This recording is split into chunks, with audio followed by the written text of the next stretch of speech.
kami coba ingatkan tentang doa Nabi sallallahu alaihi wasallam dalam setiap kesempatan pasca salat yang tersebut dalam hadis riwayat Ibnu Majah itu nomor hadis 925 bahwa Nabi sallallahu alaihi wasallam senantiasa berdoa memohon kepada Allah dalam 3 hal dengan kalimat yang singkat tapi isinya begitu padat. Allahumma inni as'aluka ilman nafi'a wa rizqan thayyiban wa amalan mutaqabbala. Ya Allah, hamba memohon kepadamu agar engkau menganugerahkan ilmu yang bermanfaat, rizki yang halal dan baik, kemudian penerimaan amalan yang diterima. Jadi saya sering ingatkan bahwa selevel Nabi Muhammad SAW saja yang sesungguhnya sudah dijamin dengan surga, dijaga dari maksiat, membuktikan syukurnya kepada Allah Subhanahu wa taala dengan meningkatkan ibadahnya, dan yang luar biasa masih berdoa kepada Allah dengan begitu tawadhu'nya, ya Allah mohon terima amalan saya. Karena itu seringkali kita bertanya, siapa kita yang bukan seorang nabi, juga bukan seorang rasul, belum ada jaminan bagi kita yang kuat untuk masuk surga, dan kita bukan orang yang maksum dari maksiat, bukan terjaga dari maksiat. Maka kita harus lebih serius dibandingkan dengan orang-orang terdahulu dalam mendekat kepada Allah Subhanahu wa taala. Ini waktunya begitu singkat, persaingannya sekarang sangat ketat. Singkatnya, jangan terlampau banyak mainnya. Ya, jangan terlampau banyak mainnya. Jangan terlampau banyak mengerjakan hal yang sia-sia. Sudah saatnya kita membuat kurikulum kehidupan yang teratur. Bahkan sholat ini dibuka dengan sholat subuh, dan ini memiliki 2 nama di antara sekian sholat yang lain. Yang lain cuma 1 nama, zuhur, asar, maghrib, isya. Subuh 2. Ya, fajar dengan subuh. Ingat, fajar dengan subuh. Fajar menunjukkan korelasi keimanan kita yang terpancar ketika mendengar panggilan untuk menunaikan sholat. Muncul pancaran dalam hati kita untuk merespon fajar. Ya, buka Quran surah ke-62 ayat yang ke-9, paling kiri sebelah atas.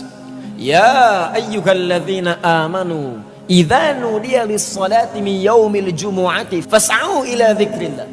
Hei orang-orang yang telah menyatakan dirinya beriman kepada Allah, kalau anda kemudian diseru di hari Jumat untuk menunaikan sholat ibadah, fas'au ila dzikrillah, maka bergegaslah anda untuk ingat kepada Allah. Zikir di sana sholat, karena sholat disebut dengan zikir.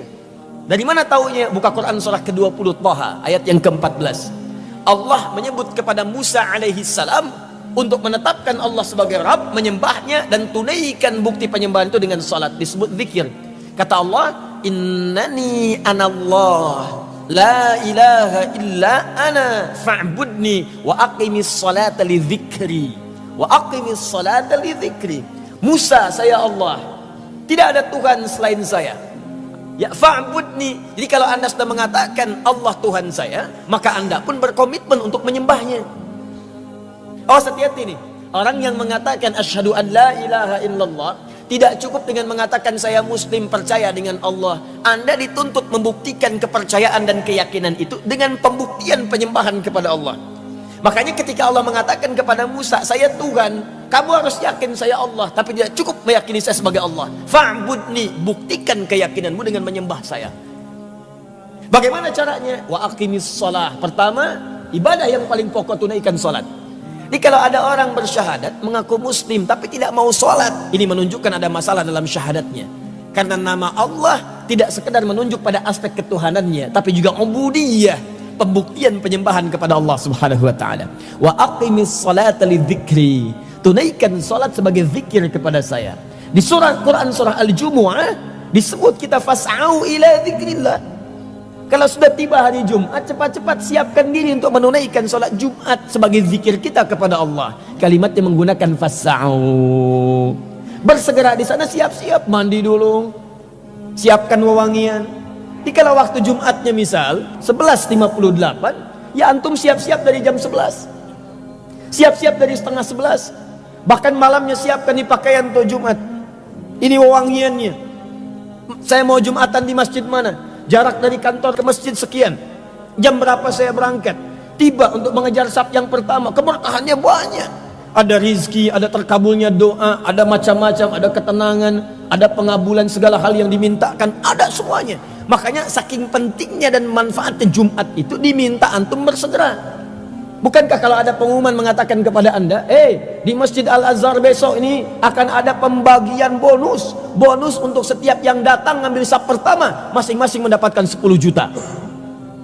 Kalau jamnya ditetapkan 11.58, pembagian jam 12 ya, untuk saf pertama aja 50 orang pertama. Saya tanya, antum datang jam berapa? 98, nggak akan kebagian, nginep antum di masjid. Kenapa? Karena antum tahu banyak hal yang didapatkan. Nah, ini kebanyakan orang Jumatan itu tidak mempelajari dulu apa keutamaan Jumat. Karena dia tidak mempelajarinya, maka dorongan motivasinya itu agak kurang untuk datang dan mengejar keutamaannya. Itu persoalannya. Padahal Jumat itu nanti diiringi dengan kalimat-kalimat yang indah. Ada kalimat tentang rizki, wallahu khairur raziqin, di ayat ke-11-nya. Ada kalimat nanti penyandingan dengan munculnya banyak relasi, ayat ke-10-nya. Ada banyak hal yang mungkin kita bahas di lain kesempatan, tapi saya ingin tunjukkan, jangan banyak kita kemudian hidup mengisi kehidupan di muka bumi ini dengan mengerjakan hal yang sia-sia. Mulai sekarang petakkan kehidupan dengan lebih baik. Anda mesti tahu apa yang mau dikerjakan di hari ini. Sholat kita disebut dengan subuh, pancaran kebaikannya disebut dengan fajar, waktunya disebut dengan subuh dari kata asbah. Asbah itu sesuatu yang sudah siap dengan rencana.